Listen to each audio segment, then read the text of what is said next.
percaya mujizat kuliah yang telah bebas. Shalom pemirsa yang diberkati. Haleluya. Yes, haleluya. Saat ini bersama saya, saudara saya Jeffrey. Kami bersama-sama akan membahas sebuah pertanyaan di dalam grup WhatsApp kami. Seorang teman mengajukan pertanyaan ini. Apakah orang yang sungguh beriman kebal terhadap COVID-19? Kebal nggak, bro? Pertanyaan yang sulit ya. Oke. Kita akan membahas itu ya. Ada akronim yang keren sekali menurut saya.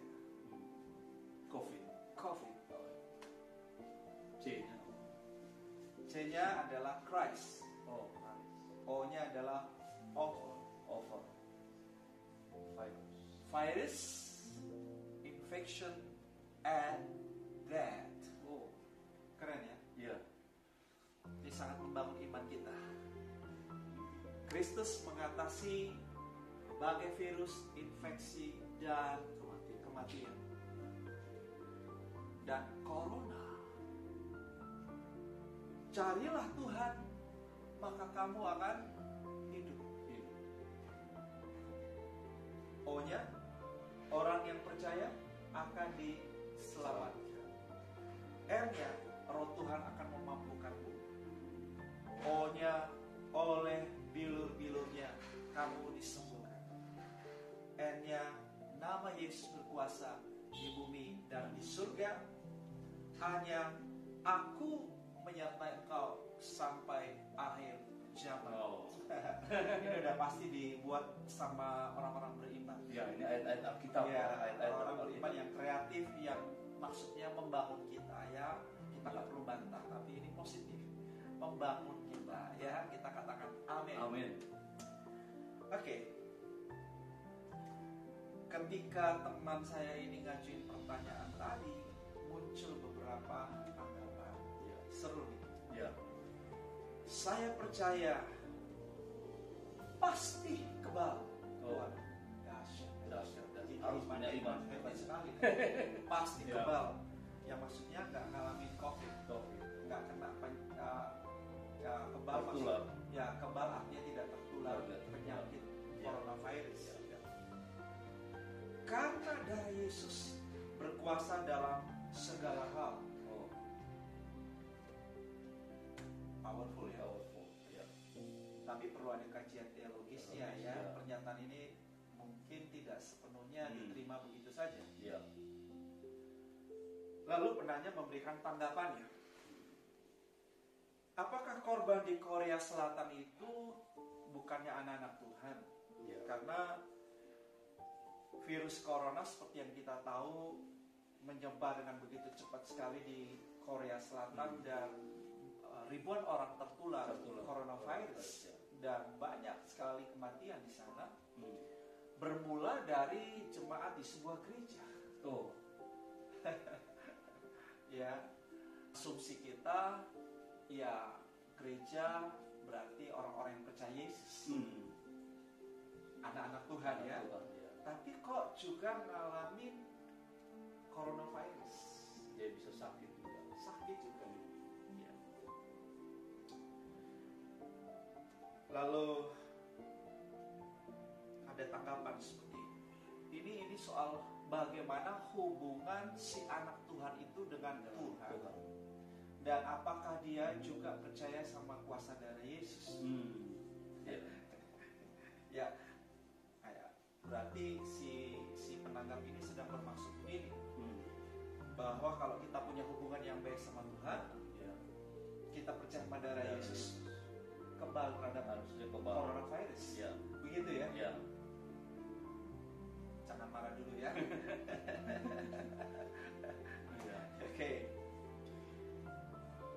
Lalu ada penanggap yang lain. Mereka tidak berhikmat, maksudnya mereka ini yang jemaat Yang di Korea Selatan Korea ini. ini. Sudah sakit sakit, sudah tahu sakit, masih juga ke kebaktian. Ya karena memang ya karena mungkin karena iman dia bahwa kalau dia sakit dia ke gereja kan justru sembuh ya. Dia bisa sembuh ya. Oke, tapi mungkin dia tidak tahu bahwa itu penyakit menular, penyakit yang berbahaya. Ya. Hadiri pertemuan, jabat tangan, berpelukan. Ya, ini tanggapan si penanya. Fungsi utama darah Yesus ialah membasuh sakit daripada dosa kita, atau penyakitnya dosa kita. Penyakit dosa. Ya, bukan sakit jasmaninya. Apakah orang yang percaya kepada Yesus tidak bakal sakit, nggak bakal mati karena sudah percaya sama darah Yesus? Ini pertanyaannya. Kenapa kok banyak anak-anak Tuhan, banyak hamba Tuhan yang sakit bahkan meninggal? Bro Jeffrey Pernah tahu nggak lihat teman-teman yang ada yang lagi khotbah atau selesai khotbah, selesai khotbah karena meninggal, sakit jantung ya. sakit jantung, Ya. ada yang stroke ya. Ya.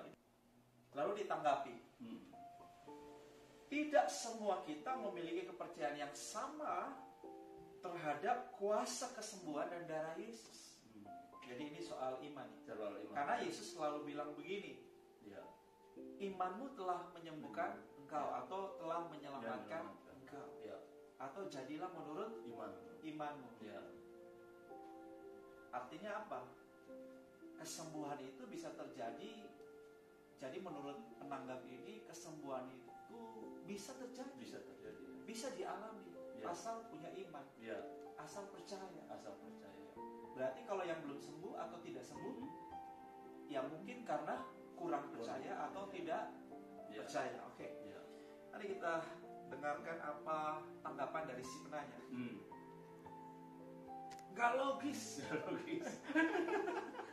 Ya memang iman ini kalau mau pakai logika kan repot juga ya kan. Nggak logis dan teologis. Wah, udah lengkap. Logis dan teologis. Sulit dibantah itu. Tidak ada yang bisa menjamin bahwa kita tidak bakal sakit hanya karena kita percaya kepada Yesus. Alkitab memberi jaminan kepastian keselamatan 10.000%. Pasti selamat kalau kita percaya sama Yesus dan hidup di dalam Yesus. Ini menurut si penanya tanggapannya ya. Amin ya. Amin. Hanya tidak ada jaminan bahwa orang percaya itu sembuh. Ya ini kita perlu bahas. Maka jangan mabuk mujizat dan kesembuhan ilahi. Wah, kalau saya memang ingin mujizat, saya ingin sembuh juga. Sama saya. Itu semua dapat terjadi bukan karena kehendak kita, kata si penanya. Tanggapan si penanya. Tetapi karena kehendak dia. Berarti maksud beliau nih, kalau orang sembuh itu karena Tuhan mau dia sembuh. Jadi kalau dihubungkan dengan kasus di Korea tadi, itu apakah mereka boleh dikatakan punya iman tanpa hikmat? Iman tanpa hikmat. Tanpa hikmat. Nah ini menarik. Karena ada iman tanpa hikmat itu begini, yaitu iman yang nggak bertanggung jawab. Iya kan? Soal kesehatan ini memang ada janji kesembuhan dari Tuhan. Tetapi kita harus bertanggung jawab untuk menjaga kesehatan kita. Jadi bukan berarti kita ini jadi ya sudah karena saya beriman, saya makan apa saja, ya kan? Sudah tahu saya darah tinggi, masih makan kambing, jeroan dan lain sebagainya.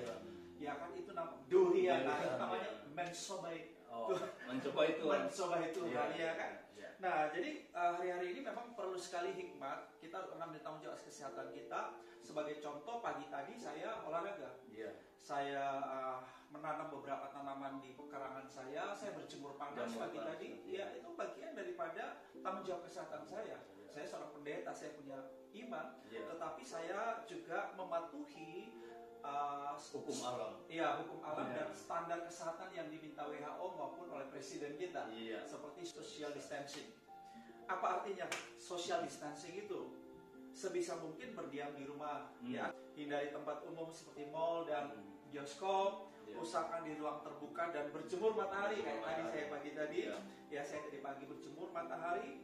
Hindari tempat tertutup, ya, dan lembab seperti gedung ber-AC. Ya, kita juga minggu ini mengurangi banyak sekali kegiatan aktivitas pertemuan gereja. Hindari kumpul entah reuni, arisan, dan sebagainya, apalagi lebih dari 10 orang. Jadi minggu ini di gereja kita juga kita mengurangi pertemuan-pertemuan. Ya, kita mengurangi pertemuan-pertemuan. Hindari menghadiri kegiatan massal. Ya, ini memang tidak mudah buat orang Indonesia. Kita suka bersosial. Tetapi ya untuk sementara ini ya kita kurangi ya, hanya untuk kebaikan kita bersama. Jadi iman itu juga bukan berarti ya nggak pakai hikmat. Jadi tanggung jawab kesehatan adalah tanggung jawab kita. Ya kan? Setuju. Ya, rajin mencuci tangan. Ya kan? Rajin mencuci tangan. Apalagi Bu?